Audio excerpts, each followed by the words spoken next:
Hi, guys. Welcome to the Wrestling with Reality podcast. Today, we got a special co host. My name is Eric Malikian, longtime professional wrestling referee in Southern California, and got a good longtime friend here today. Actually, a lot of people may not know this, but he is actually the co founder, along with me, who came up with our background on this podcast and the brainchild behind all this, Robb Courtney, who is also a longtime professional wrestler, independent wrestler on the Southern California scene. He was one half of the Neighborhoods and also the trainer to a former wrestler that everybody knows, the late, great Supreme. Hi, Robb. How you doing today? I'm doing okay. Eric, how you doing? I'm doing great. Well, I guess today we're going to discuss, and it's something we have discussed previously quite a few times, how a lot of guys, and everybody's guilty of it, but knowing when to get out of the business. Yeah, that's a hard one. It really is. Yeah, I think, the longevity of this business is a hard one, right? Where, you stay too long because you stay for the adrenaline rush or the pop.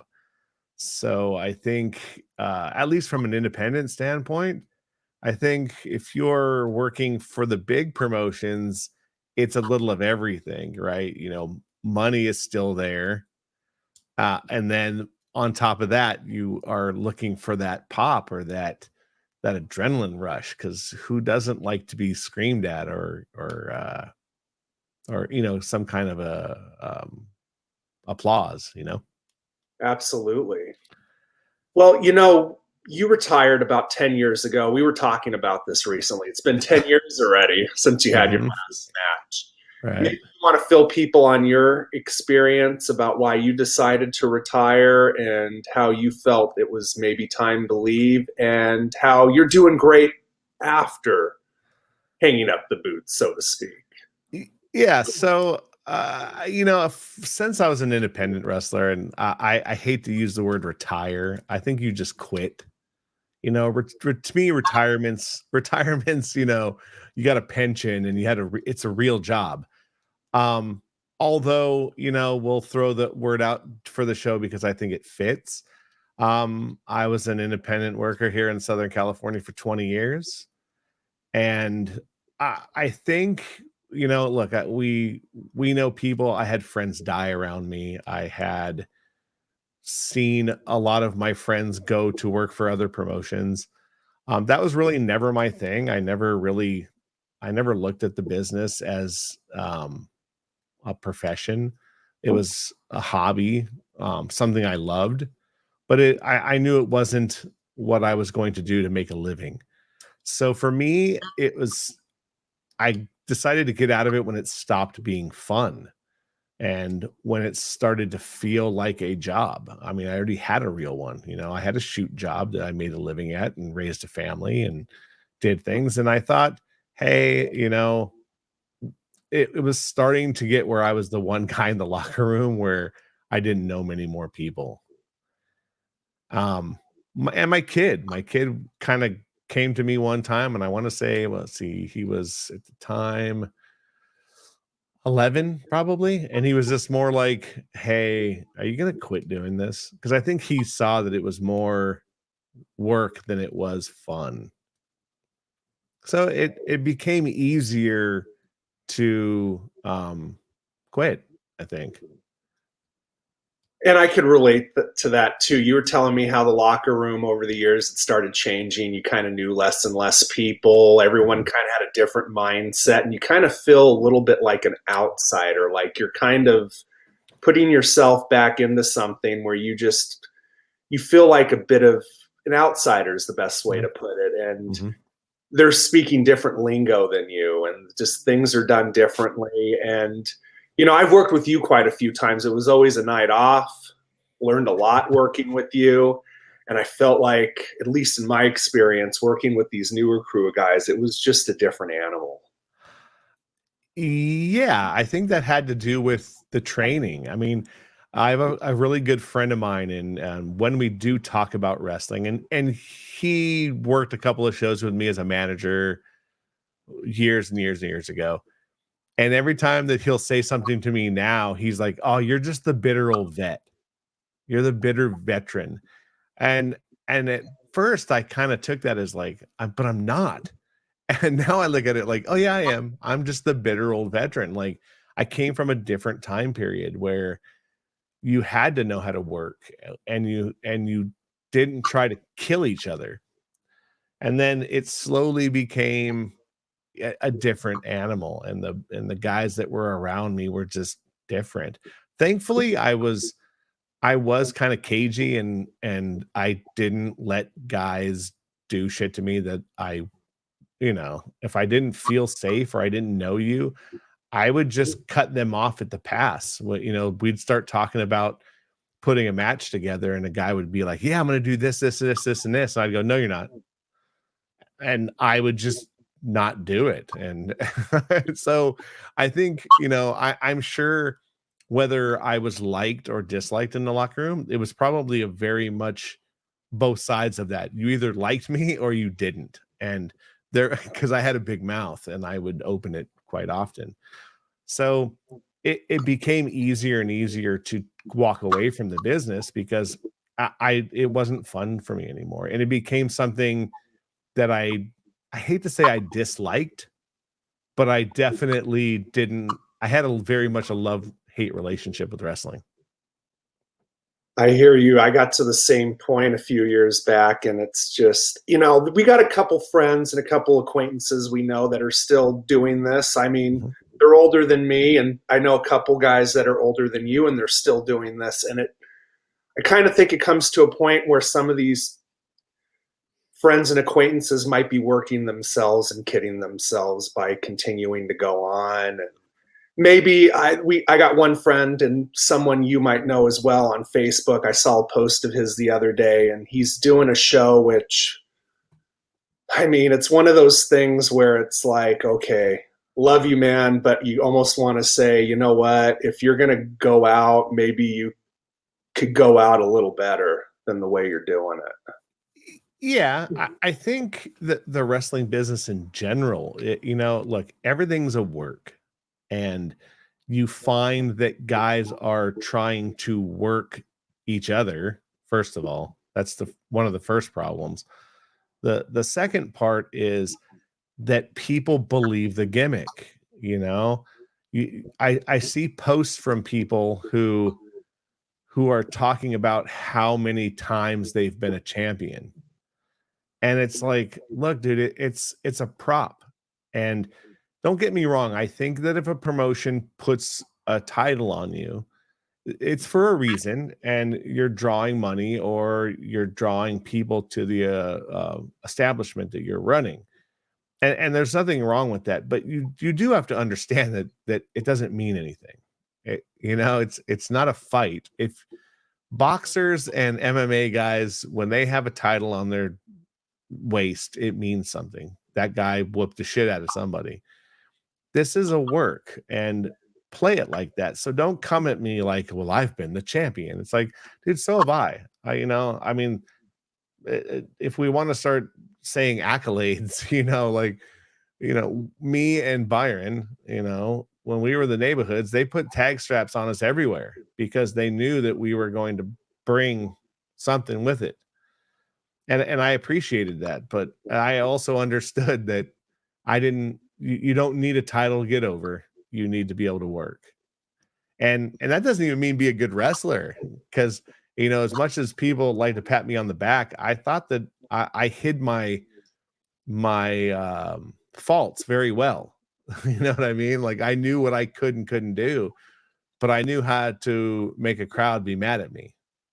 And I think that's important. And I think that that's the other thing. When the crowd stops popping for you, it's time to get out.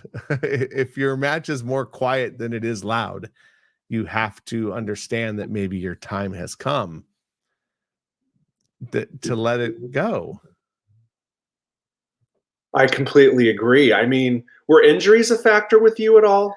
I had been hurt a little bit over the years, but nothing to write home about because I protected myself with not doing crazy things, at least the last 10 years. You look, when me and Byron were doing the neighborhood thing, ECW was a hidden gem, right?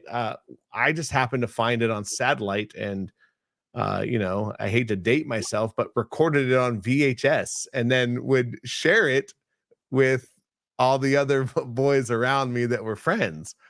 So, the neighborhood's gimmick was a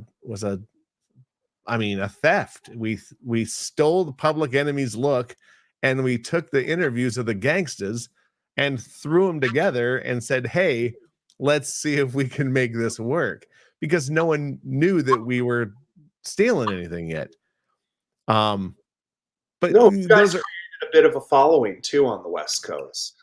yeah, because we did crazy shit. We'd show up at other people's shows with the belts and I mean, again, dating myself, but the cable radio, we would call in and talk shit about other promotions that we had nothing to do with.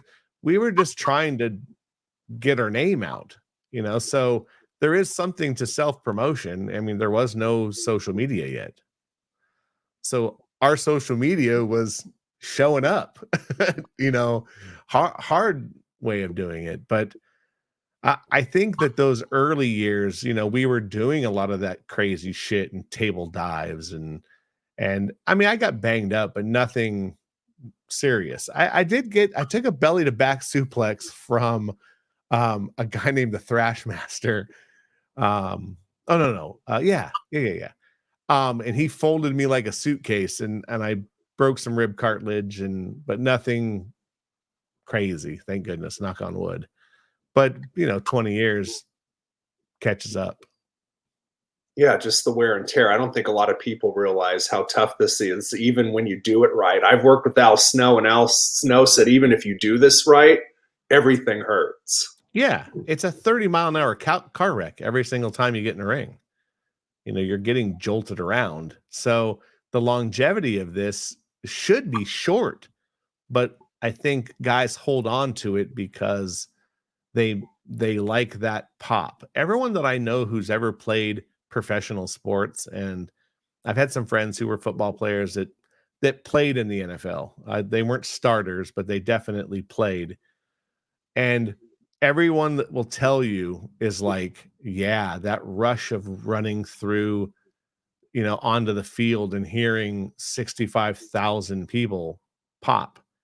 There's nothing like it. And I tried to tell him, like, even on a little level, you walk out by yourself and there's 2,000 people that make noise and it's only for you.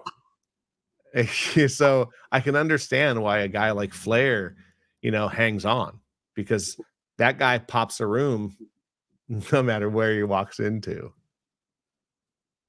Well, and you know what? That was a great segue talking about Flair, and some of these other guys. Do you think, even on a bigger level, maybe some of these guys, they've gone out previously on a high note, on the highest note you can take this, but then they still come back to do it, and maybe it diminishes them quite a bit, and maybe looking back, it was one of those things like, oh,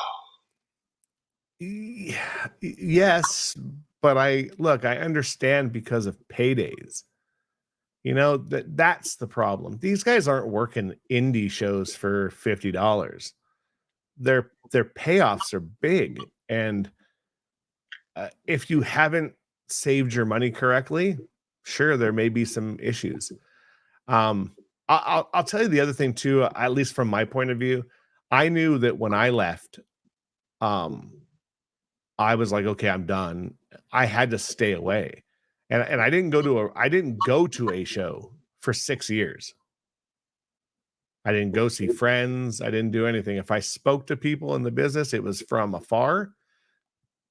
And even when I went to my first show, which was one of Paul's shows when he was still, I think, in Moore Park, I went to the show. I went around the back. I saw a bunch of friends. I never even went into where the ring was, and saw some people, said hi, and then I left.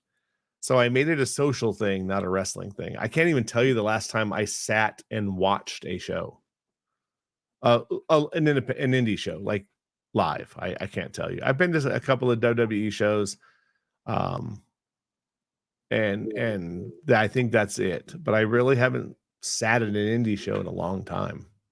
Now, your reasoning for that is it just because you just have no interest, or is it because you don't want to be kind of maybe asked or dragged back into it? A little of a few things. I think now I could get dragged back into it from an agent point of view, or running a dressing room. Look, we had Dan Farron in to run dressing rooms, and I'll tell you, dude, he was one of the better guys I've ever been around in a dressing room that ran it and knew how to talk to the boys. Didn't didn't belittle people. He was pretty upfront. He I never thought he backhanded anyone or talked down to people. And I like that. That was part of the beginning. I don't want to go to shows because I'll get dragged back in. Someone will just go, "Hey, dude, you want to work a spot? Do you want to do this? Do you want to do that?" Then the next time you find yourself in. The second part is I don't want people asking me what I thought of matches, because I have a big mouth and I would probably tell them what I thought. And there's no reason to, you know, shit on people.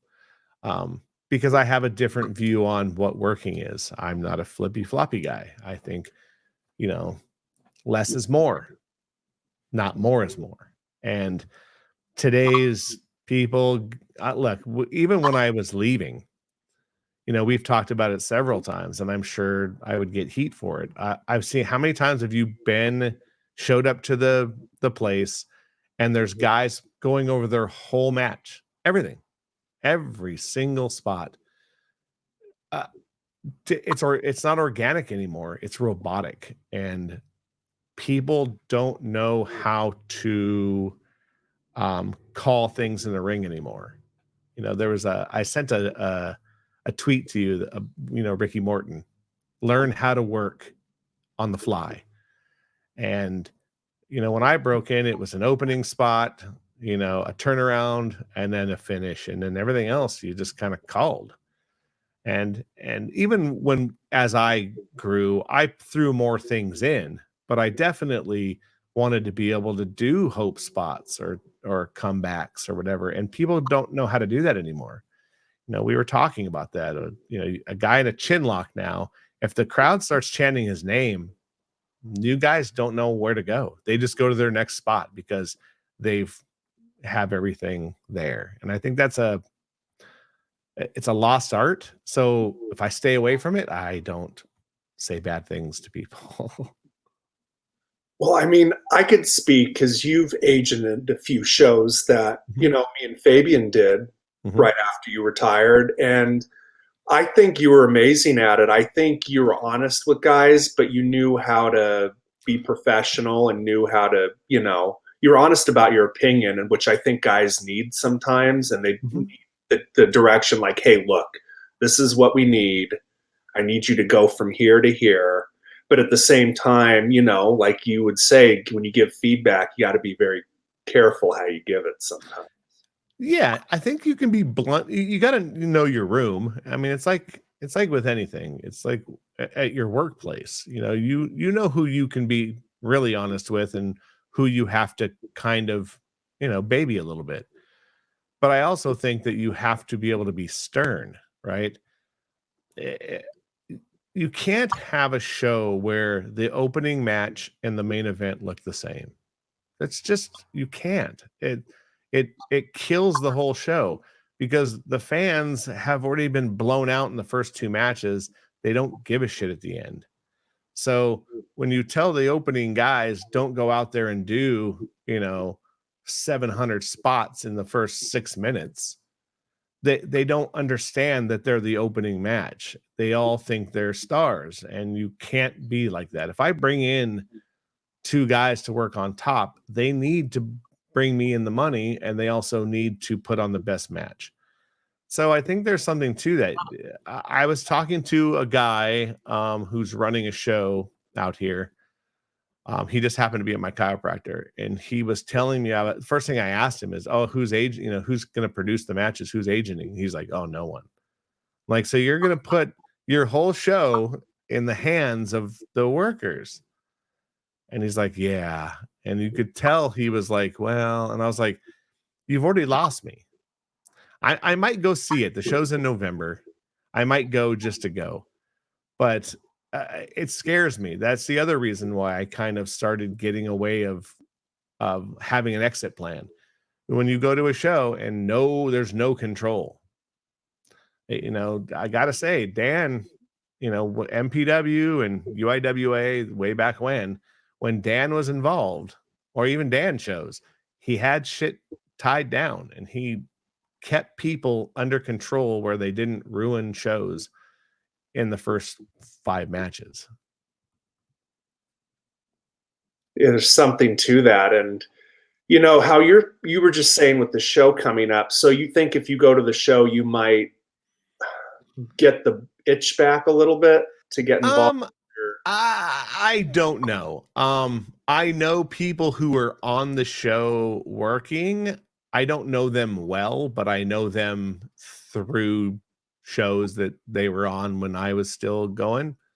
So I think if I do my best to sit in the back and just kind of watch and then leave and not talk to anybody, I'll be okay. Look, I still love the business. I mean, there's something to it, right? I did it for 20 years. Being around it is fun. If you have the right crew, it's amazing. And I think there's something to that as well. Is most of these shows in Southern California, if we're being honest, are the same shows. They all use the same guys. They all do the same things, but they don't.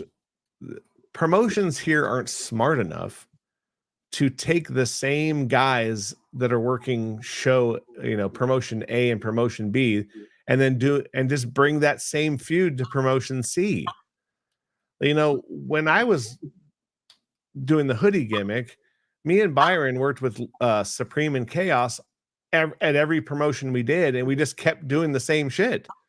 And we brought the same mentality that, you know, if I could defend the titles that we were doing at Golden State when I broke in, if we could have the belts and take them somewhere else, we did it. And if they let us wear them, we did it, because we were helping a promotion in San Bernardino, but we were still showing that the feud continued no matter where we went. And we swapped jobs all the time. You know, we'd have Lester and Joey beat us on a show, and the next show we'd go over on them, and we kept things alive. But everyone has such an ego, this saying that it's my show and we want you to do this, which is fine. But understand that if we've just drawn money somewhere else and we're coming to you, just keep the same thing rolling. What? But be professional about it. If you want Lester and Joey to go over on us, cool. Just make sure that we don't kill what we're doing somewhere else. And that's a balancing act, I think. It is. Don't get me wrong. I'm not saying it's easy. That at all. But you also have to understand that if fans are traveling to different shows, and they did back in the day, right? Because there was a few promotions that were close to each other. They knew us, and if they were bringing us in to work with the Ballards understood that there's a balancing act as well, because they may be the champions somewhere else. So you don't want to squash guys anywhere either. Just make it look good for everybody.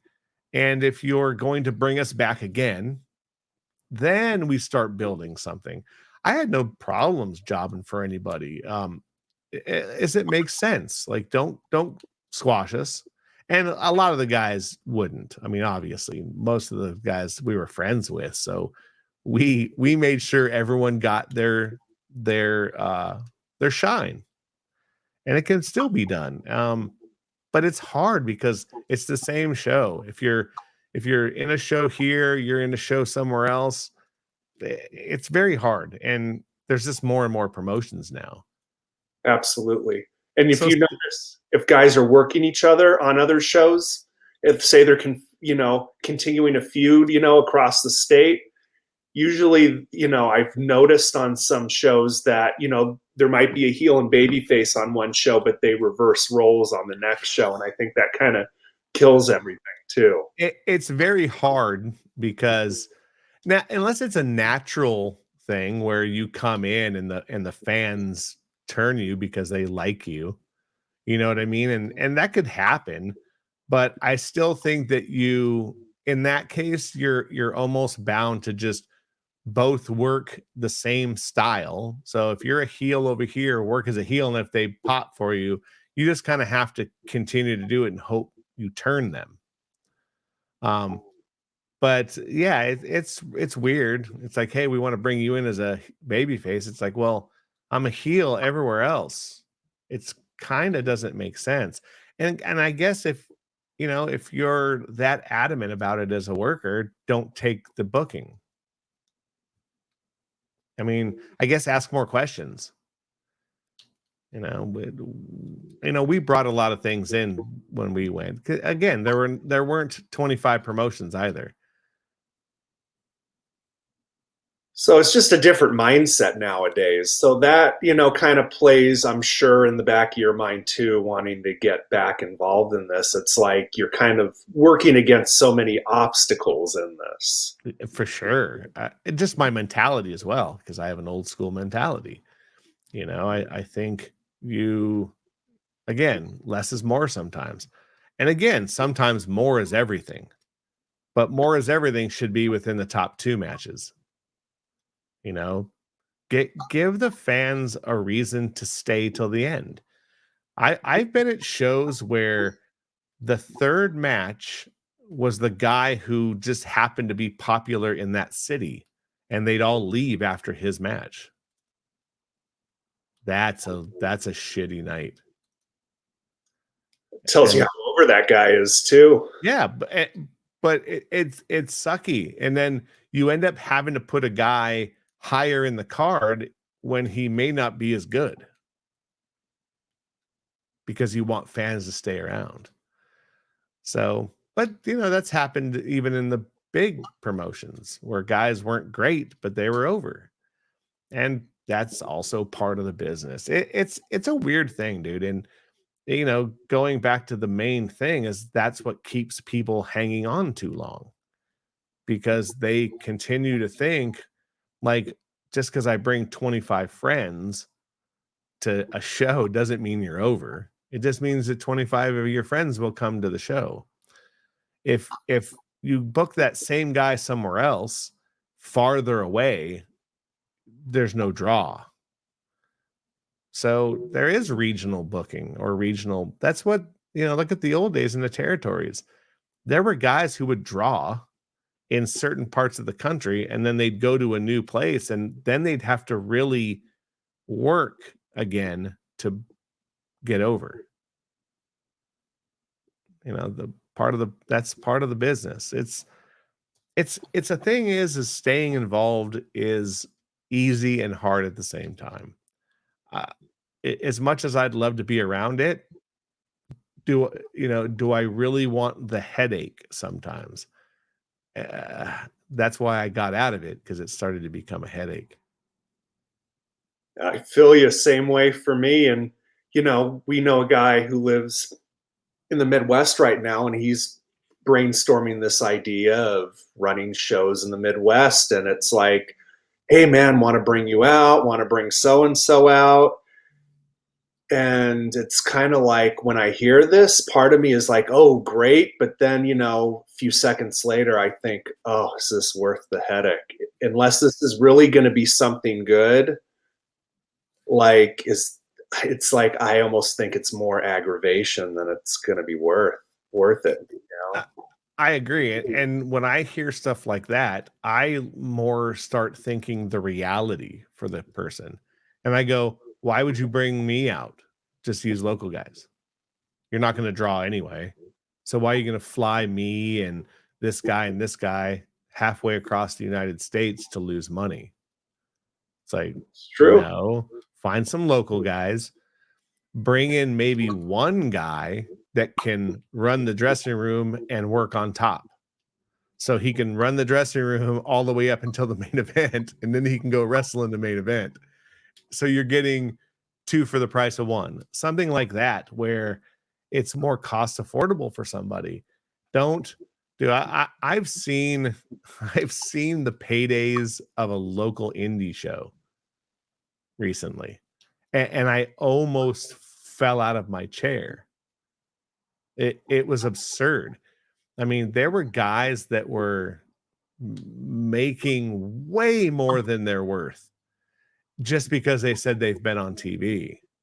And I was like, that's awesome. You're going to lose your ass on this show. And the guys were like, oh, yeah, we lose money every time. I'm like, why are you running? You're just a mark. And they're working you. I went down the line, and again, not to disrespect anybody who's working these local shows, but there were guys making hundreds of dollars that weren't bringing hundreds of dollars in. So why would you book them? You're only booking them because you're a mark for them. Or I would go to the guy and go, look, you want to work this show? And this is the payday. And when they go, no, go, cool. And then go off to the next guy. Because there's always an up and coming guy that'll work the show for less money. And that's not me being a dick saying, oh, you're just trying to pay them less. No, I'm trying to break even. If the show breaks even, no one loses. The guy gets his payday, he works in front of a crowd, and I pay off the venue, the ring, and I don't lose any money. That's what a local independent wrestling guy should do. Is if you're breaking even the first 3 or 4 shows, you've done all right.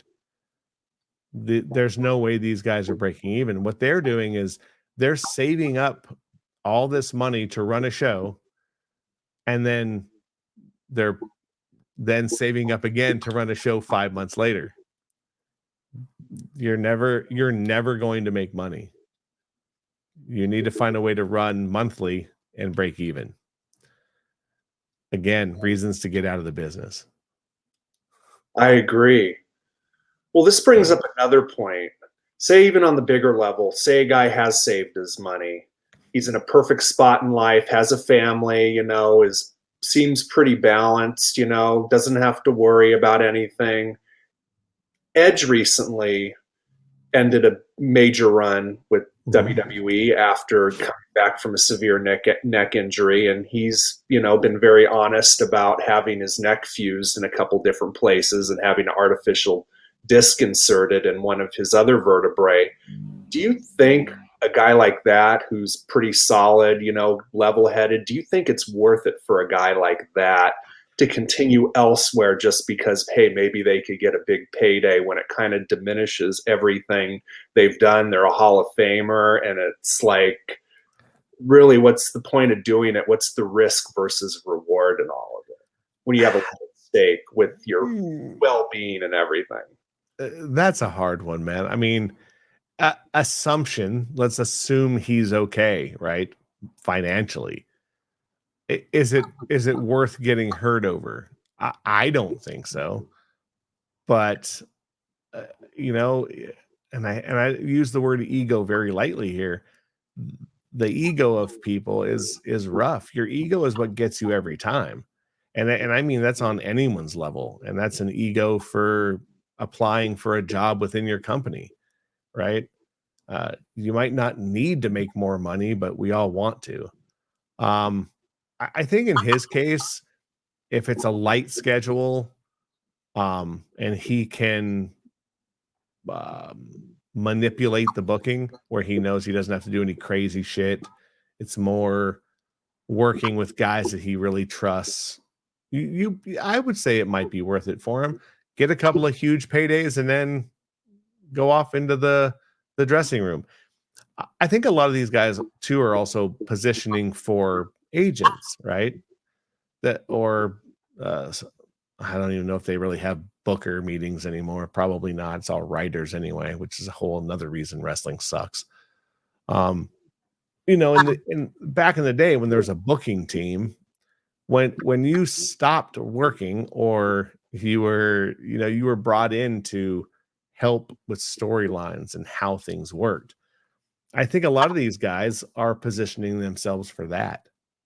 That's the future for, you know, stars, assuming you want to still be around it. I think in his case, look, he probably wants to work with his best friend. He works for the rival promotion.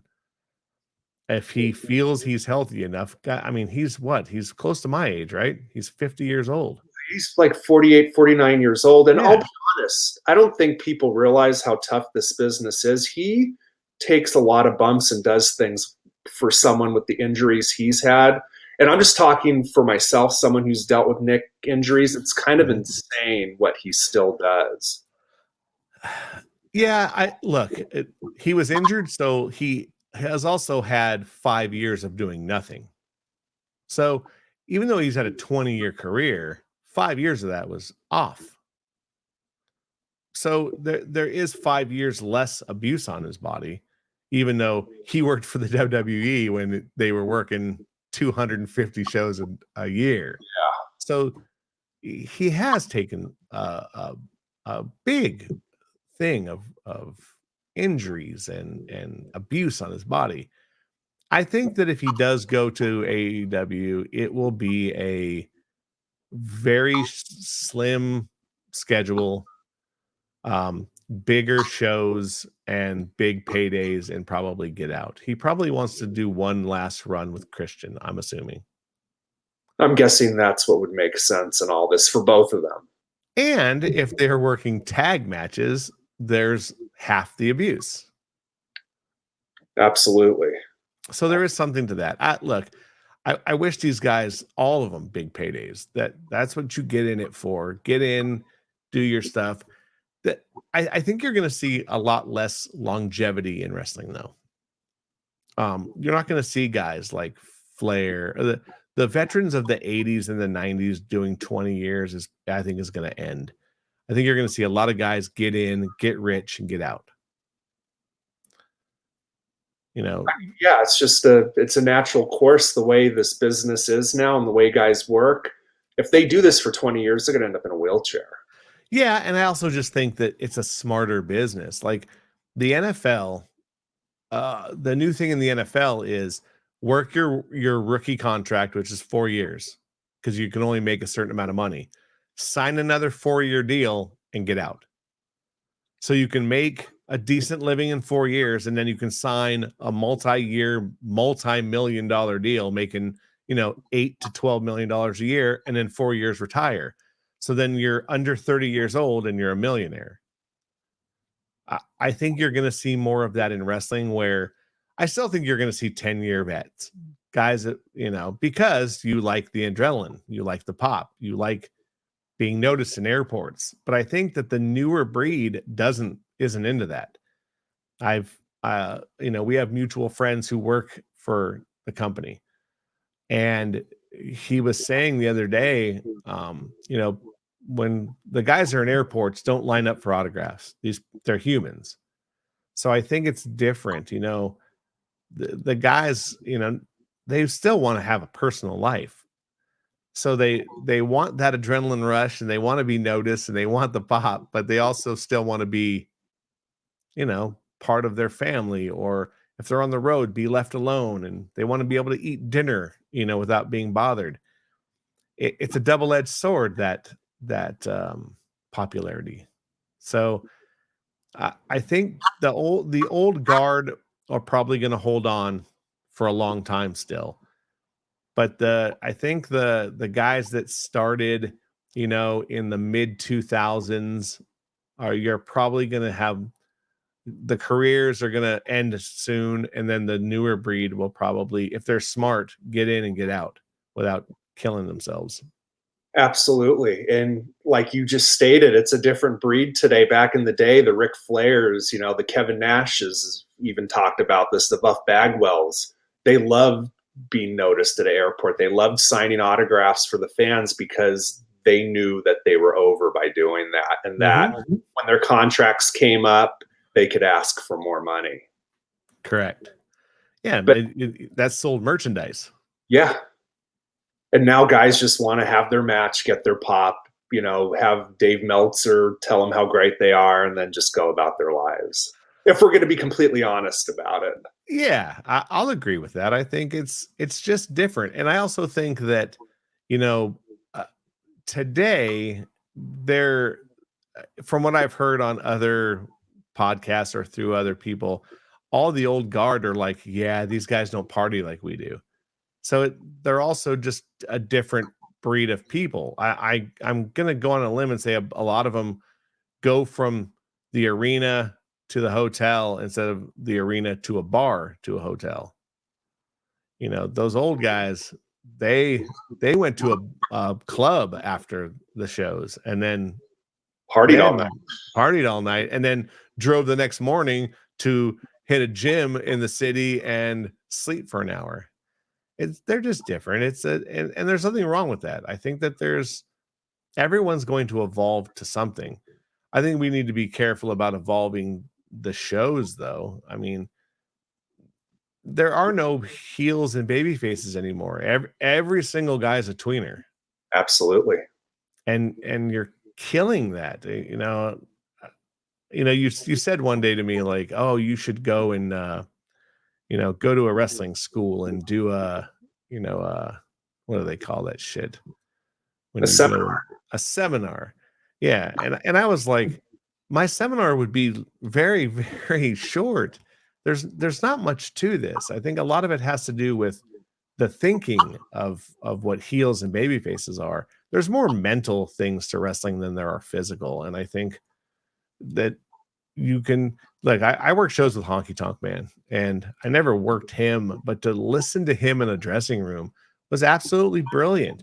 And people like talk shit about it because I remember he worked a match with Coco Beware early before I was even a worker. I was just breaking in, and we were in the dressing room, and I heard him talk to Coco and go, I think I'm going to do about 5 or 6 bumps tonight. And I was like, I thought he was joking. I really did. And he literally took 5 bumps. But the match was brilliant because he knew how to work, and he worked the crowd the whole time. And even though Coco was taking a massive amount of heat, he really wasn't. It was more, take a body slam and he'd walk away from him and he'd work the crowd while Coco sold. And now you see a guy who is, I guess, a baby face or I mean, I guess a heel. I don't know what they are. He'll body slam somebody and pick him right back up. And Rick Sadis said it best to me when I was breaking in. If you body slam somebody, why are you going to pick him up? Just kick him. It's easier. Yeah. And I was like, oh, he goes, I'm not going to use, why would I want to pick him back up? I just smashed him into the mat. Make him get up. Make the baby face get up. Make him do stuff to where the whole part of a heel is that you're arrogant enough to know that I don't have to do anything. I'm better than him. And the flip side of that is the baby face is always better than you. That's why you have to put a thumb in his eye. Because if you were as good as him, you'd be a baby face. Absolutely. Hey, it's funny. I worked a show. Gosh, this is probably 12, 13 years ago. Al Snow had a table he was signing at a convention where they happened to have a wrestling show. He watched the whole show, rolling his eyes the whole time. After the show, he came up to everybody in the locker room, and everything you said that our friend Rick Sadis just told you went on a tirade and told the whole locker room the same exact thing. Broke it down piece by piece for everybody. It's true. Me and Byron worked Lester and Joey at a club called Moguls in Hollywood. It's not even there. I think it's a dance club now. Well, we went out and we did everything. It was a full fucking packed house. They were right up against the ring. It was like a bar, so they were standing, and we did dives into the crowd and all kinds of crazy shit.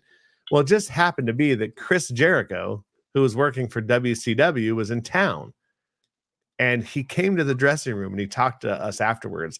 And the first thing he said is he goes, if they pop for a hip toss, do another hip toss. Why are you guys killing yourselves for nothing? This crowd doesn't care about dives. They popped for a hip toss because the ring was so loud. And they were like, oh. And I was like, and it kind of deflated me. You know, I was like, wow, we just went out there and we killed it. But he was right, long run. We work smarter, not harder. And it's the same in, building a house than it is in a wrestling ring. You don't have to kill each other to make it look good or to have a good match. And I think the longevity of people, once they realize that, that's the other thing, that you can go longer in the business, right? When you know how to work smarter, because you can work 5 nights a week working independence in the right area. California, you'll never make money here. Not like, go to the South where there are, territories still that you can work and make a lot of money without killing yourself. Those guys who are working 5 nights a week are not doing 5-star death matches every night. You can't do that. You need to know how to work and how to get over.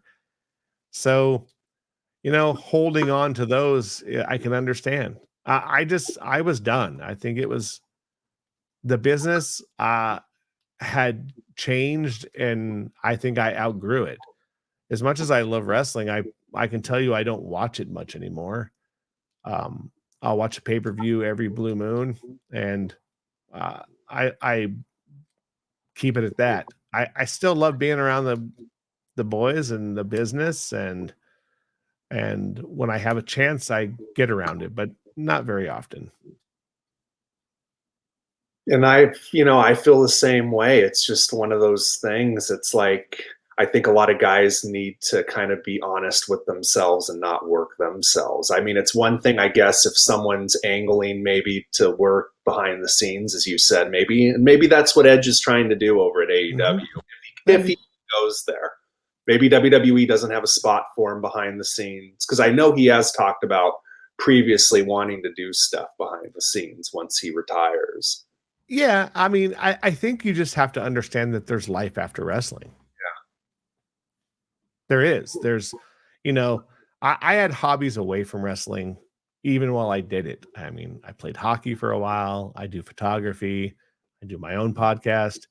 I think you have to find the things that drive you other than wrestling. And if you're honest with yourself, you know that there's other things. Look, there's people that we both know, they don't have anything else. And when you don't have anything else, this business will devour you and make you think that that's the only thing you have. And if you're very honest with yourself and look deep, you'll understand that there's probably way more things you're into. You've just been around the business so long that you think it's the only thing you can do. And it's not. I mean, look, like I said, I've been doing photography since 2006, and my podcast, and we're well over 100 episodes now. So look, just be honest with yourself. When it's time to go. It's okay to quit. And I think that's the bigger problem too. People think, I don't want to just quit. Why? Quit. Go be happy doing something else. What's his name that trains the MPW guys? Seth's Skyfire, right? I don't think he's there anymore, but I know who you're talking about. Yeah, he was there for quite a while. Yeah, he worked in OVW. He trained guys all over. He's in the movie making business. He works for an effects studio. He's really good too. But look, that guy, he had other interests outside of wrestling. So I'm sure when he decided to leave it the first time, it was probably easy. And absolutely, same with Paul, who runs MPW, who's Yeah, behind it all. He's got a family and an amazing career. yeah. And he still shows his love for the business, but he knows that there's other things out there.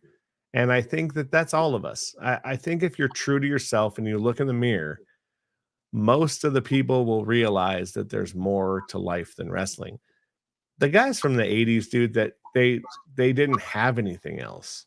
You know, they got in deep. I was, and I think maybe that's just me. Maybe there are guys that don't have anything. I always had something else cooking on the back burner, whether it was a family or again, photography, now podcasting. There's always something. You always got to move forward. You know, there's nothing wrong with letting go of the business because it was part of your life. It's no different than the high school or college football player it was part of their life, but they knew that when the time was done, it was done. And you can do it too. Enjoy it. Don't get me wrong, dude. Enjoy your time in wrestling. I made a lot of good friends and a lot of good acquaintances and A lot of great and memories too. and a lot of good memories of being on the road with people who aren't here anymore. You know, when we talk about Supreme, when we talk about Byron, I have great memories with those guys and late nights and eating chi-chis and talking nonsense about wrestling. But on the flip side of that, I got married and I have a great kid and I have stepdaughters that I raised and there's other parts of me other than craze. And I think that you have to realize that the gimmick was the gimmick and it was fun and it's still fun to hang out with boys. Man, we just went and saw, I saw Klaus and we hung out and talked about things and, you know, other than you, my other favorite referee that I've worked with, like there's good times, but there's also realizing that, there's more to it. Mostly when I saw him, he's sick and I got to see the person that was, and we both talked about it. There is more than to life than wrestling. And I think you realize that as you get a little older as well. So Well, would you want to tell everybody maybe a little bit what you're up to now, what you got going on in your I, life, so I people know, maybe even guys that are breaking in could plan 10, 15 years down the road and know that they could do it too, and that maybe yeah, they shouldn't I mean focus have on it their have a promise. yeah have a shoot job and realize that the shoot job is what is going to get you far in life. If you're lucky enough and you get a break, by all means take it. I would never say don't take a break. And if you have a chance to go across the country and work in Memphis, for fuck's sake, do it. But on the flip side of that, you do have to have a parachute, to lean back on. So remember that careers are important. Don't put all your eggs in one basket because that'll get you in trouble. And enjoy life for what it is. You know, um, out of nowhere, I decided to start a podcast just because I like to talk, and that fills a role for me, and it's not a lot of work, but it's enough work to keep me, still enjoying it, and and there's other things. Just realize that you have to have something to fall back on. If you put everything into wrestling and you don't make it, you're going to be a mess. If you realize that wrestling is something you love and you do it because you love it, when it's time to leave it, it's easier. I completely agree. And also on that note, I don't want to come off like everybody who comes in the business, even at our levels, that way. We know guys like one of the guys, Larry, that broke you in. He's a very successful guy out in Florida. He's done well for himself. Like you, he's probably one of the more successful guys that I've met through this journey. And he's done great, just like Yeah. you. It's knowing that you have to have something real in a world that's not. Absolutely. And look, dude, I have a decent career and I make a good living. It has nothing to do with wrestling.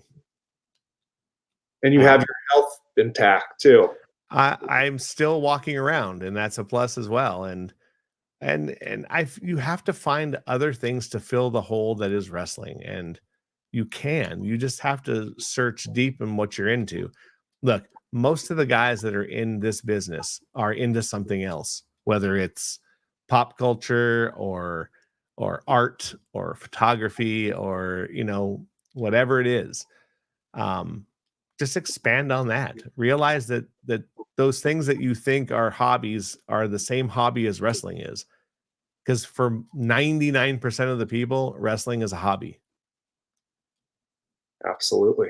You just happen to make a little money at it If you're lucky. if you're lucky. Yeah, I didn't make a lot, but on the flip side, I got to work Terry Funk. So I have a memory that no one can take away from me.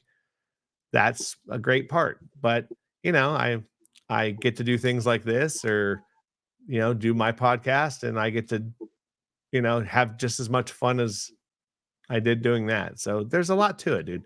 Wrestling's a great thing, and I'm not here to disparage it, but I'm also here to tell you that there's life after wrestling, and there's a lot of life after wrestling. Absolutely, a whole life after. Mhm.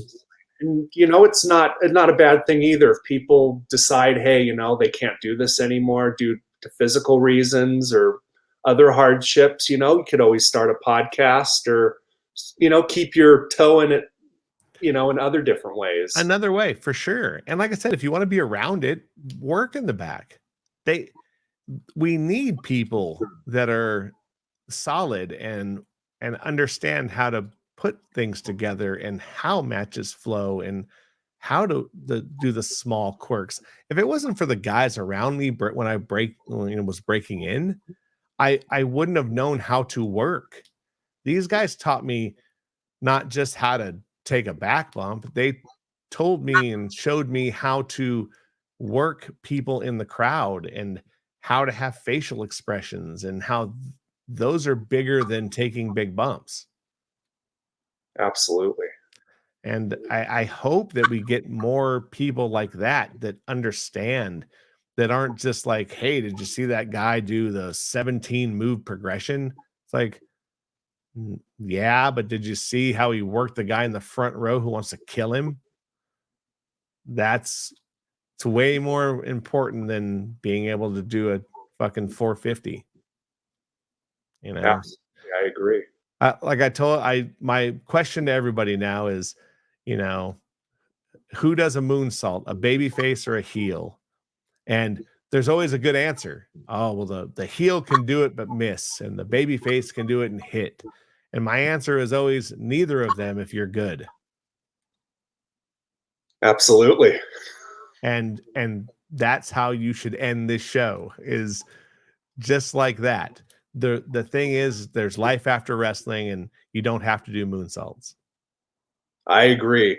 On that note, I want to basically, before we do plugs here, I want you to, because obviously I think everybody has noticed in this hour, you're a pretty intelligent guy when it comes to all this. I think you're very smart. I think you still could add a lot to this business behind the scenes. I'm going to give you a minute to sell yourself to maybe WWE or WOW, say if someone from those companies are watching right now. What do you think Ah, you truly offer all uh, this? I, I really just think you can, so go for it. just a different view. I think that I look at it from the point of view of a movie. There's good and bad, and there's storytelling to be done, and there's a finish to those stories that can leapfrog you into something else. The other thing is, I just think I look at it from the point of view of is it real? Yes, but it's only real to the people who are watching, and get it over as that. And that I just look at it from a fun point of view still. It still can be fun and still be serious at the same time. Well, I hope anybody who's listening to this or watching it out there, I hope they take notice. If you know anybody in a major company, I'm sure some of our longtime acquaintances will see this. Give this guy a job. He deserves it. I think he could add a lot to, a major company and truly help redirect the business in the right direction as well. Thanks, brother. Man, I've learned so much from you. I truly appreciate you coming on today. Robb, want to give you a minute now to plug your podcast with, where people could find your podcast with all the socials and all that great stuff. It's called Don't Get This Twisted. It's basically an opinion podcast. Me and an old high school friend, me and her kind of give our views on all kinds of subjects from basically a male and a female point of view. So you kind of get both sides of that. We're on Facebook and Twitter and Instagram. Just put in Don't Get This Twisted. It's kind of just it's a very lighthearted most of the time. I'm sure, I know you've heard it. It's like old friends sitting at a table. That's the best way of putting it. I think it's more of just us giving our views on the crazy thing that is mankind. And being open about it, being able to voice your opinions. Oh, yeah. Back and forth off each other. She sometimes holds back a little. I don't. I'll use a wrestling term. I shoot. I don't hold things back. The world right now is too much of big pansy asses, and that we all sit back on our hands. And I think everyone here needs to have an opinion, and it's okay to have one. Absolutely. Well, thank you so much, Robb. It was a pleasure having you on. This hour went like super quick. Yeah, for sure. And dude, as always, I'd love to always come back, and I'm always up to talk wrestling. That's for sure. Absolutely. We will have you back. And this is a wrap on the Wrestling with Reality. Please stay tuned. And thanks again, Robb. Eric, always a pleasure. Always a pleasure, buddy. Thank you. Thanks, man. Thank you. Adam, are you there? That was good because we left enough time at the end of that so you can cut us off. Yeah. Did you know he's still recording? So no, I know, but there was enough time at the end though that's why I tried to be quiet. Dude, that was pretty good, man. I think I can talk. This is going to be one of the better ones, I think. I can talk, man. You know, I mean, you've listened to my podcast. I can go. I have no problem talking. It's shutting me up sometimes. That's the problem. Well, and that's what Patrick said too. You're smart. You're a great talker. You've got charisma that he thinks all these years you should have talked. You should have been on the microphone cutting promos and probably. Yeah. But I found it much easier, I think, than I think I came out of my shell much later though as well. Like when I first broke in, I talked a lot, but not like this. I would say probably in my mid 30s, I really kind of started blossoming of like being able to like talk, but I can talk in front of people too. Like a room doesn't bother me. That's the one good thing about wrestling. Like having to talk in front of people, I don't care. It's quite easy. So I don't know, dude. It's always easy to talk about wrestling when you have something to, hit markers on. Absolutely. As soon as I saw Chris the other day, him and Patrick, I go, so what's the deal, dude? I go, so you think WWF would have been nothing without Hogan? And he was like, huh? And I go, yeah, me and Eric were talking about that. I go, I disagree. And he's like, oh, well, and I go, look, I understand, but I go, the money was there. And I go, Vern had fucking Hogan for years and didn't do anything with him. But Chris's argument did hold true. He goes, you do understand that he was starting to take off in Minnesota. And he was. That's why Vince poached him. But, I think a lot of it had to do with it. It was just pieces of puzzle that just happened to get together. And it was lightning in a bottle. Vince had the vision to take it mainstream. He knew he had the right thing with Hogan. He knew catching steam, so he just ran with it and took it. And the national thing, he had the view of the future of wrestling. And he had money. Vern didn't have the money. All these people didn't have money. I forgot who posted it the other day.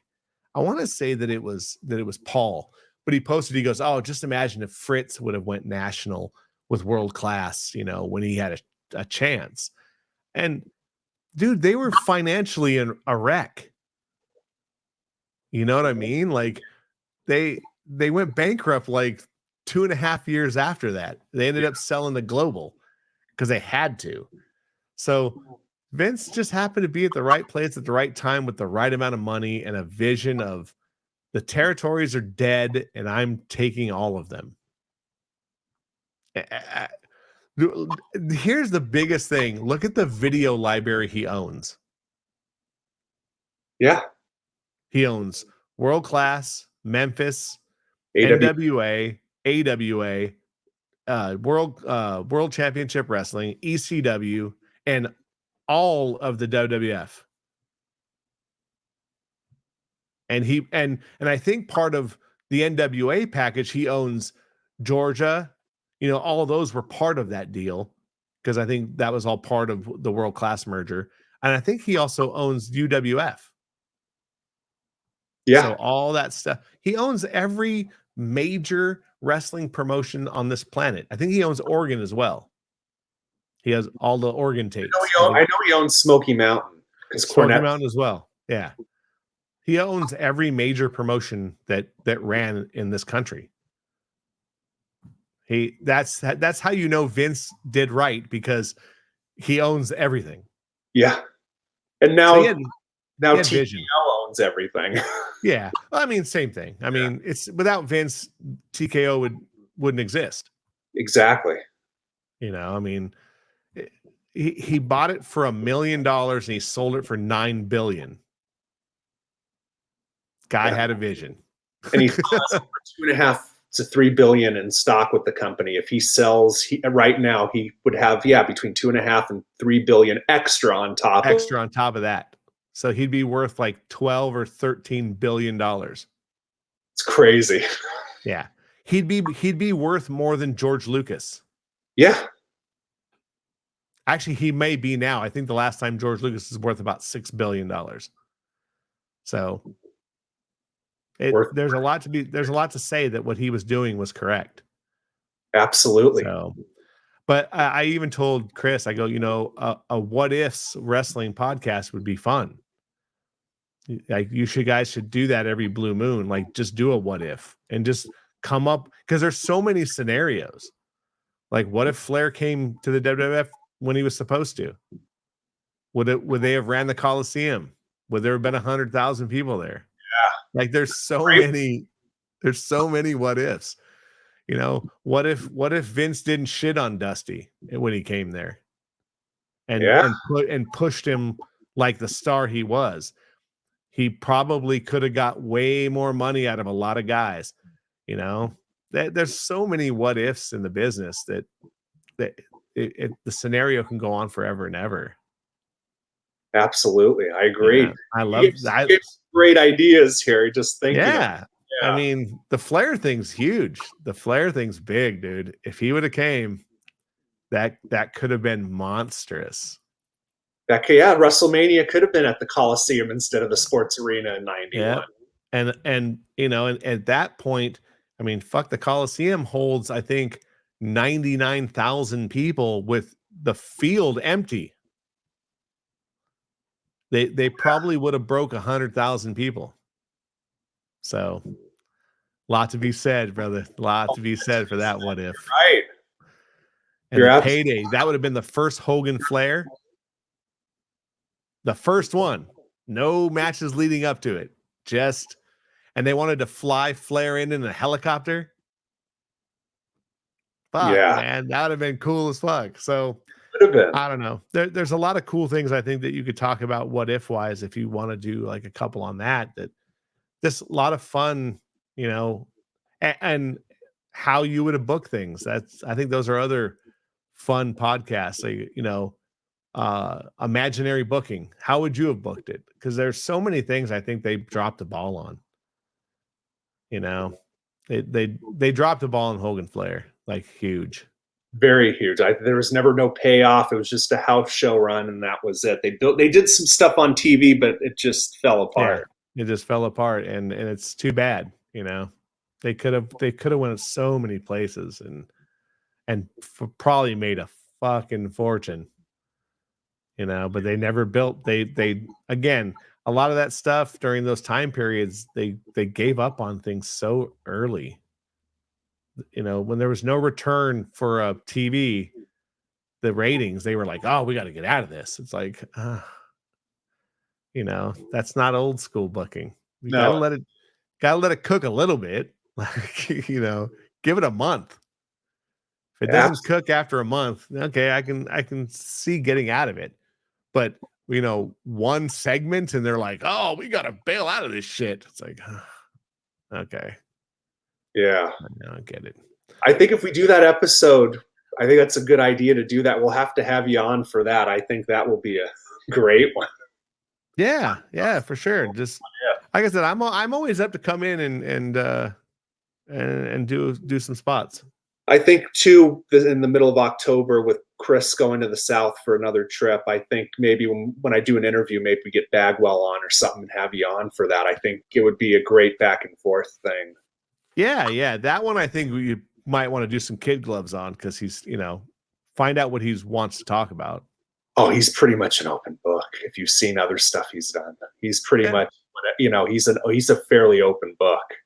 Yeah, I mean, I think that would be fun. I would more really want to talk about for me, if I was asking him questions, more things of like the reality of the business and breaking in and how difficult was it even during the time where they were signing people?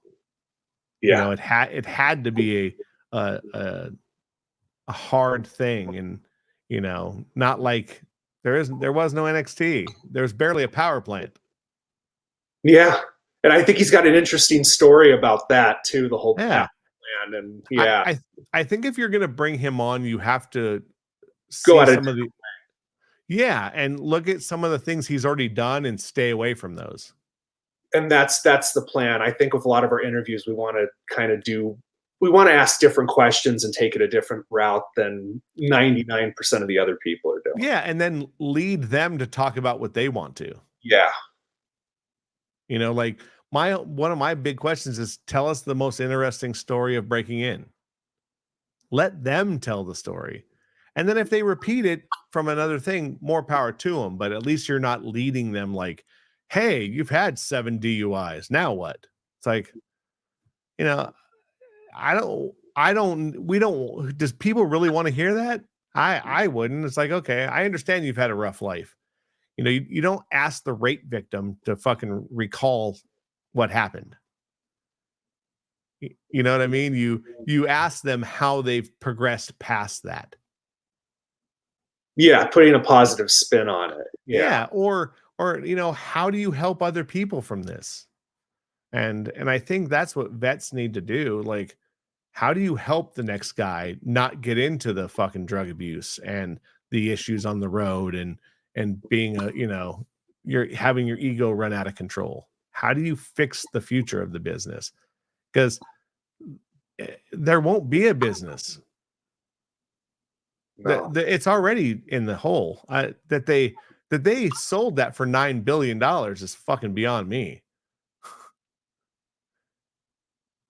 It's going to be completely different now because Adam works in the MMA world. He was saying too that things are going to be ran differently now because the way the UFC's ran, Dana's there, but he's got people to answer to, and they've put the axe on quite a few things he was doing previously. So, yeah, look, it's a business, and they're there to make money, and I think that's why Vince. Look, he saw the writing on the wall. Get my money, and if they fire me, fucking more power to them. He has no worries the rest of his life. No, none. And the way I look at it, it's if you're going to interview people, make it fun and try to get as much out of them as you can. Absolutely. But without being, I hate the shock value shit. I don't need to hear about the shitty times. Tell me about the best time you had in WCW. The best time. What was the best thing you ever did when you were there? And he'll have a story. And a lot of these guys, it's going to be probably shock value because it's going to be what happened after the show. No, that's true, but it's not like the bad shock value. Like I found a guy on the floor fucking, ODing. It's like, I don't want to hear that. I want to hear the best story on the road that you had, or who's your best riding buddy and why. Yeah. Because that'll be a story of like, or what did you learn who'd you learn the most in the car with? Because hearing some of those stories from Cactus, like when he was on the road with some of these guys, he goes, I learned more sitting in the back seat than I ever did in a ring. Yeah. And that's what Bruce Pritchard even says on his podcast is missing today. Guys don't go out to the bars after the shows, and they don't sit in the car on a 4-hour ride with the vets anymore. Everyone's just playing their video games and just going on with their lives. And it's not how you progress to get better. That's not how you learn from veterans. If I had a company, every guy would have to room with a vet or be on the road with a veteran. Put them in there and talk about things and put your fucking phone down. Learn, because if you're a young guy and you're in AEW or NXT and you're not drawing money because all you do is not listen, it's on you. There's money to be made, dude. The promotion wants to make money. And if you can find a way to make it for them, you're going to make a shit ton of it for them, and you're going to make money as well. So, and that's what was great about the 80s. They brought in these guys and they let them get over. So, I don't know. There's still a lot to be learned by a lot of people. Thankfully, I learned a decent amount from some good guys early, and they let me and Byron kind of do our own thing, keeping us on a very short leash, but letting us experiment with who we wanted to be. So, there's a lot to it, man. There's a lot to it. We'll see. See what happens. I'm going to try to hit up that show in November just to kind of go watch it and then kind of see how, like I said, I'm not around it enough. So, my thing is, I'm sure it's going to be a very indie centric. Like I already saw some of the, I hate intergender matches. Fucking hate them. And the tag team title holders are girls and they're taking on like Tito and somebody else. It's like, that's just not realistic. No. I'd punch that girl in the face. She wouldn't get up. I'm 50 years old. It's like, why should I believe it? And it kills your women's division because those girls should never lose to a girl ever. Yeah. And here's the thing: once they lose the tag team titles and they bring them back into the women's division, are you going to have them job to the newest babyface girl? They just got done getting the shit kicked out of them by a man. Bad. It's bad for business. It is. What we're going to have to do too? Maybe do an episode revamping NXT. I think your idea of the territory systems with NXT. Yeah, we can talk about that. People heard it, in TKO. Maybe some of the people at that company. I forgot the name of the company that Ari Emanuel runs, but who knows? Maybe the right people hear it. Maybe, dude, I'd love to talk about that. I think that there's something to it. There's something of learning a new breed of people and getting the right people in each territory. Like you get a Texas guy to run it. You get a Von Erich down there that knows how things work there. And now you hire the king and you hire him in Memphis. Yeah. And you hire him to, or Ricky Morton, guys that understand. And you keep NXT Florida as the WWE. Yeah. That's their own version of NXT. And you have one of the Ganyas up there, or one of the guys from Minnesota, and you have fucking Raven, and you put him in Oregon where he broke in, and you have him work, show him how to work an Oregon style. There's something to it, dude. Or you just go back to having territories and you work off the territories. There's something to that. I think there's magic to learning a different style and learning how to work different people. But maybe I'm just old school and It's sad that the WWE told Ricky Morton when he was a guest trainer that his style was dated, and that his stuff wouldn't work anymore, which I think is bonkers, because I think history has proven that especially with the casual fans, kids, it doesn't take much. It's just the bare bones basics to get them invested and interested in what they're seeing. Look, I would disagree with that. Everything's dated then. Then what the Rock does is dated then. Yeah. Week to week is dated. You're right if you really break it down. So it's nonsense, Austin still works the same style he did when he broke in 88 or 89 or whatever the fuck he broke in. It's the same shit. A little bit of flavor to add to it to put him over the top. Every blue moon, you got to put some pepper on your fucking corn. Yeah. It's just how, you know what I mean? It's like, it's nonsense. If you think wrestling has changed that much, then don't watch movies ever again. Ever. Or the next World War II movie you make, let the Nazis win.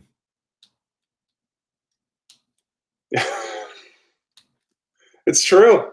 Yeah. Say killing Jews wasn't bad. Because if you don't, it's nonsense. The style's the same. People love villains and people love good guys, and they love to see the good guy win. And they want to see the bad guy do something so bad to them that they have to come back and be better.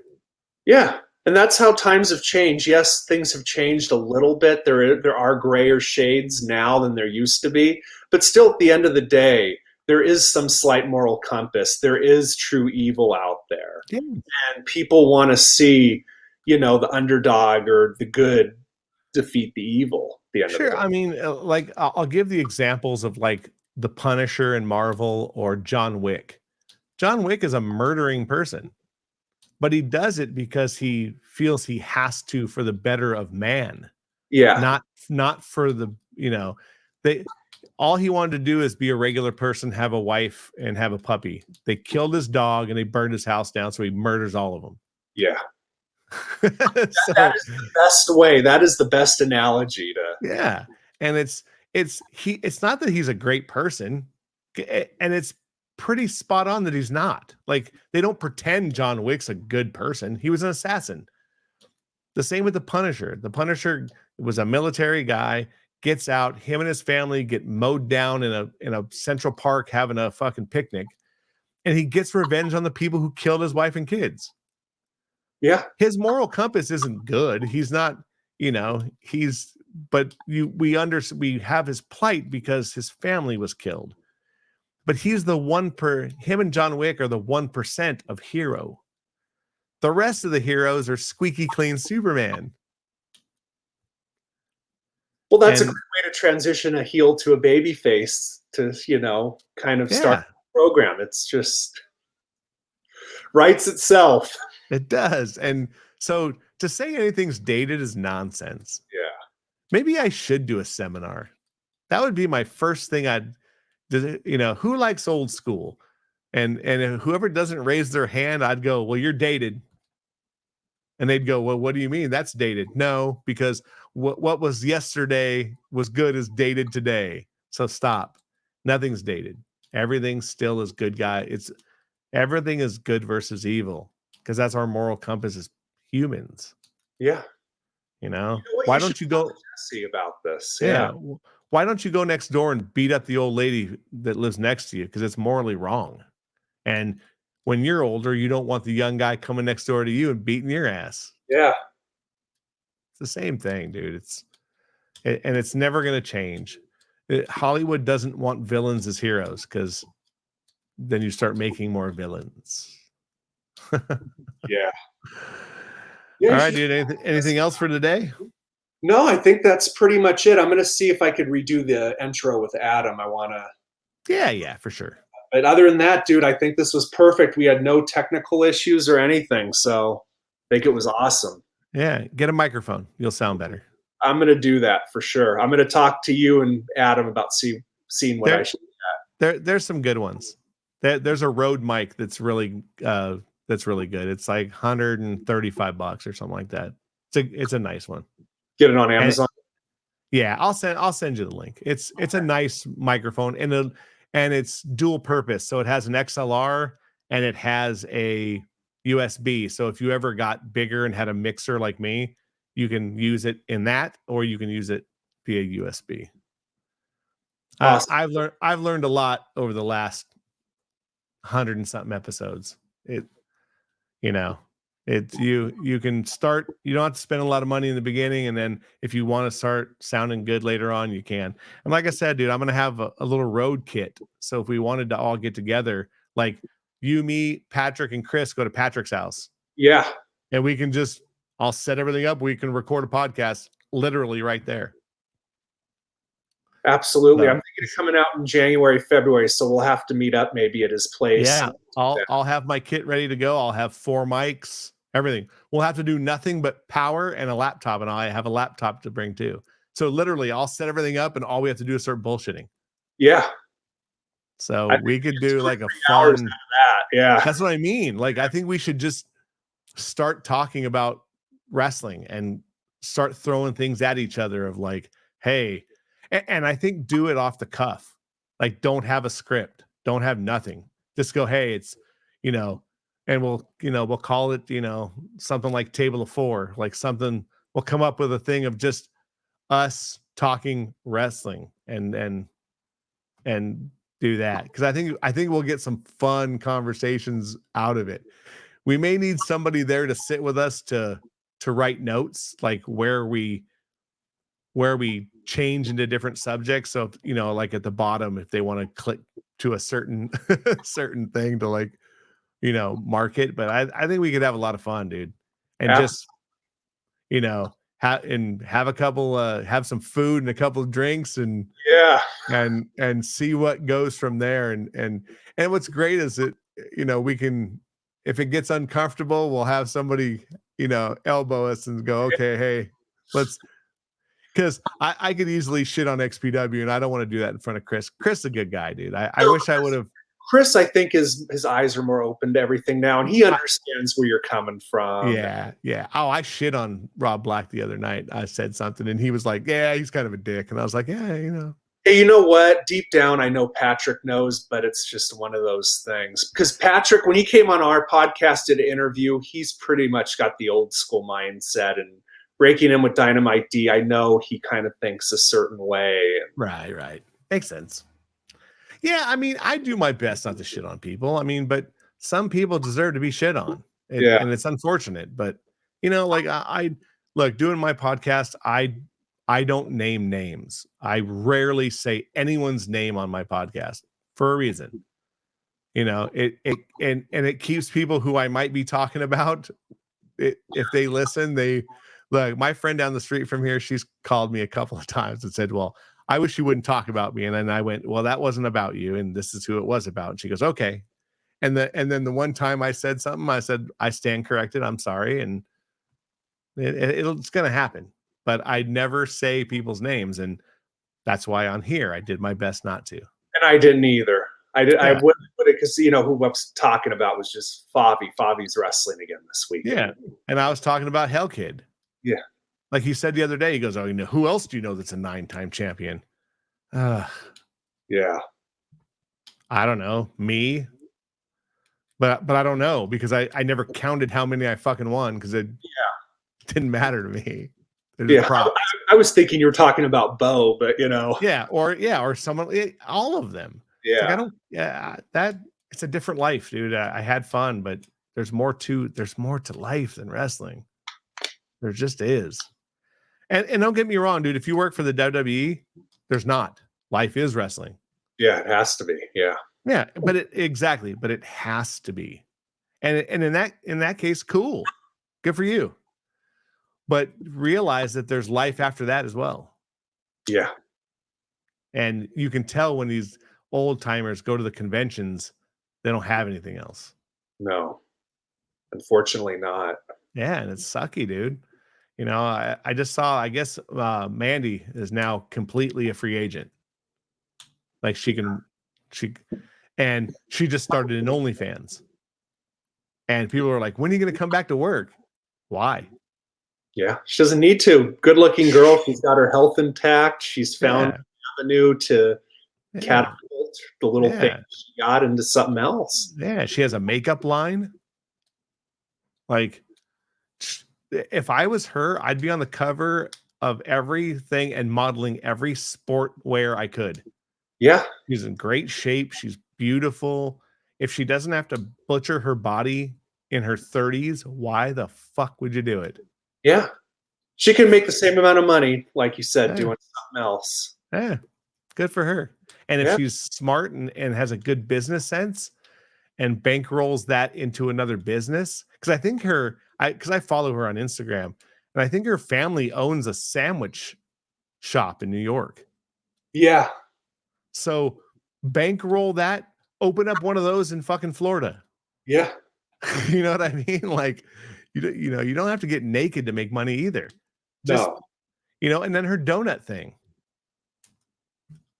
Her and the other chicks, donuts. I forgot what the donut operation they have is called. But again, smart. Get into something else.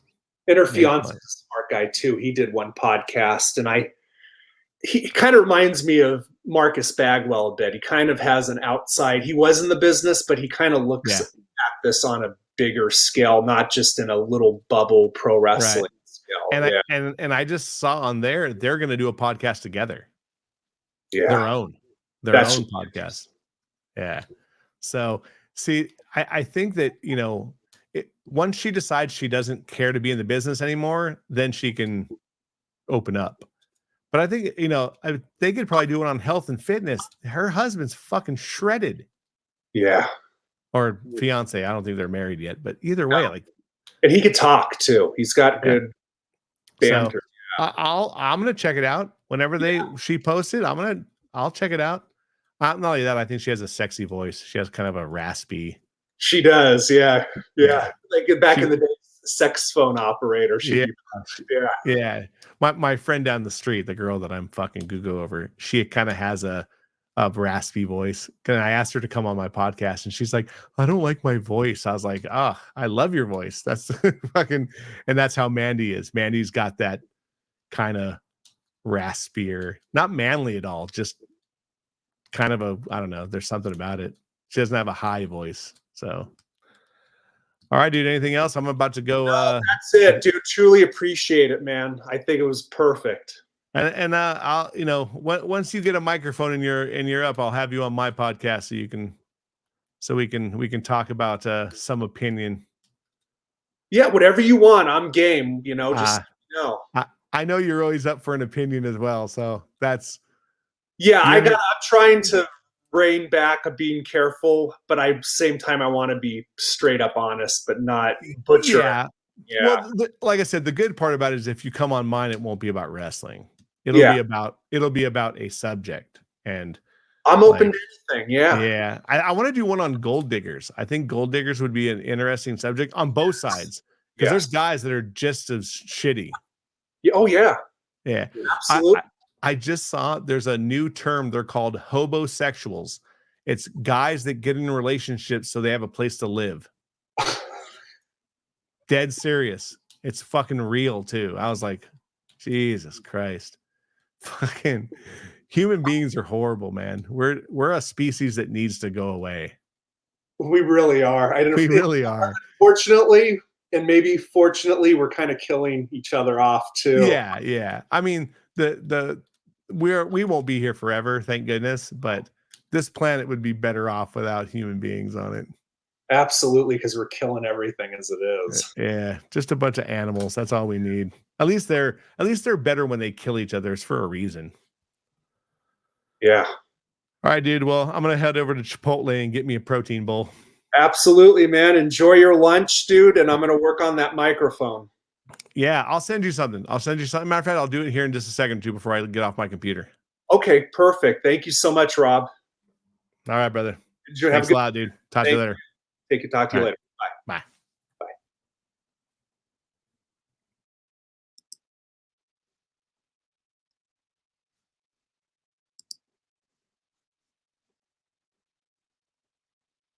Let's see.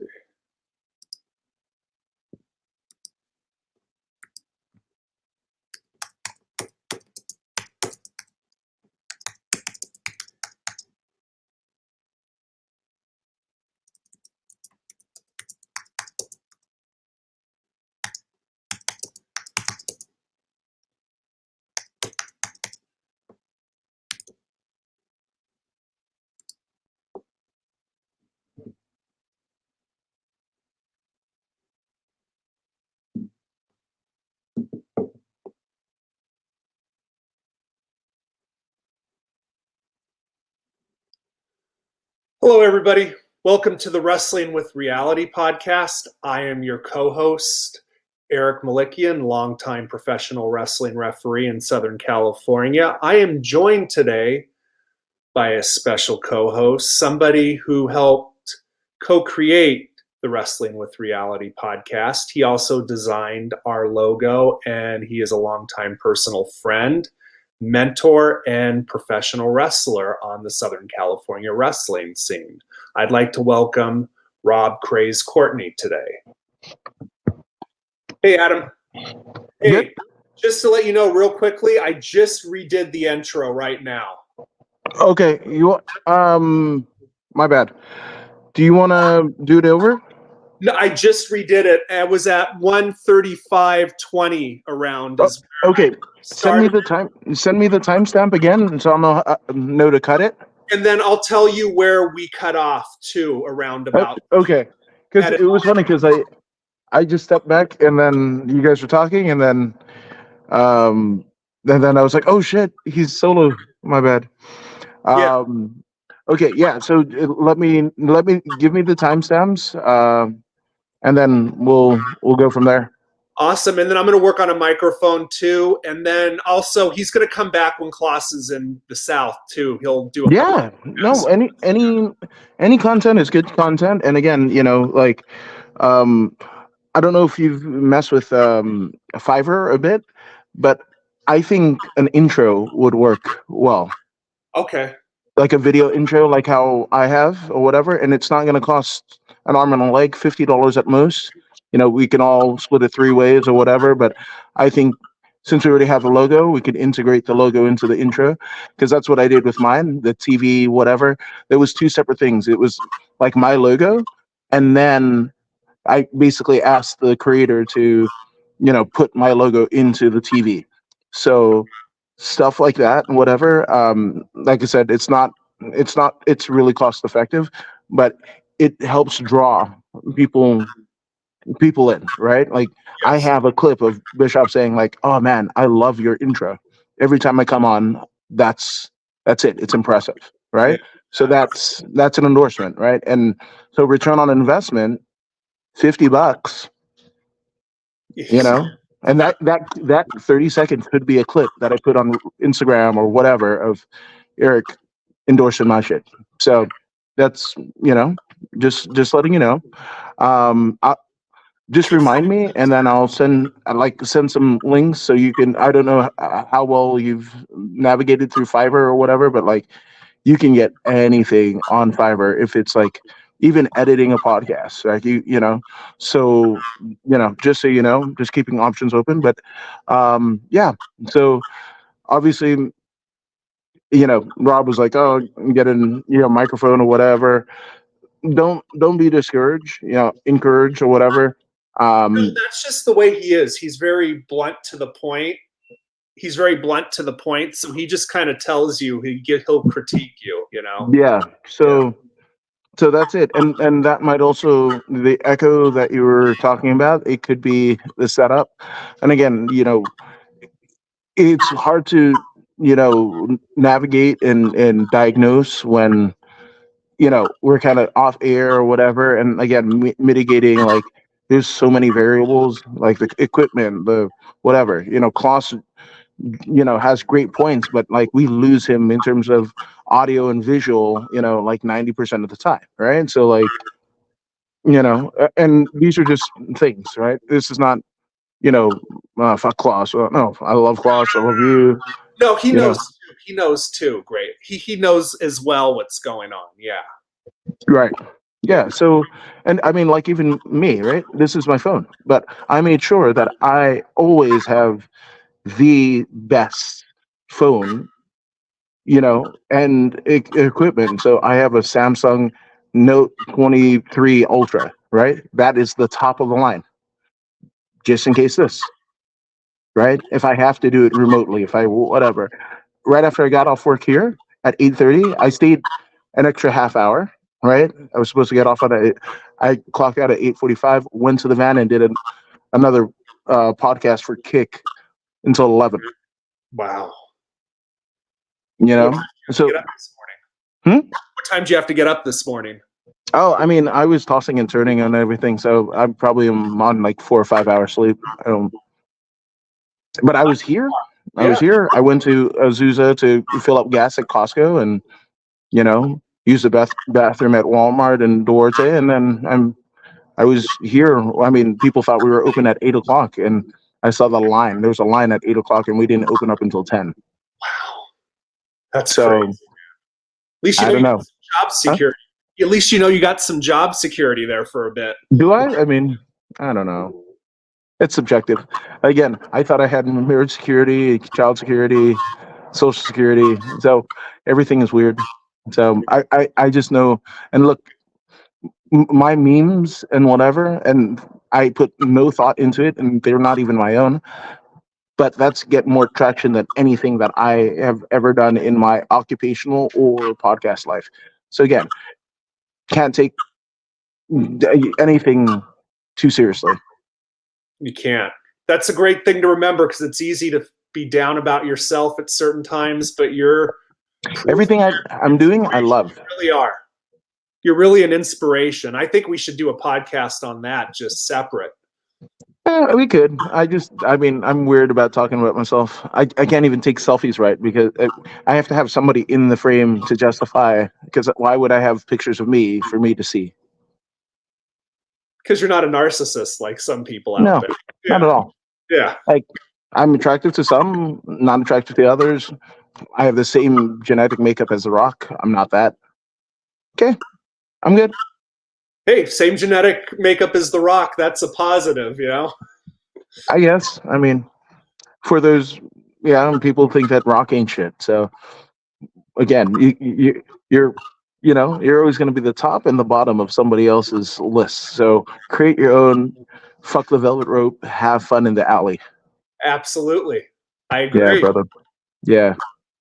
All right, Awesome. brother. Love you, buddy. Love you. You. I'll talk to you later. Late.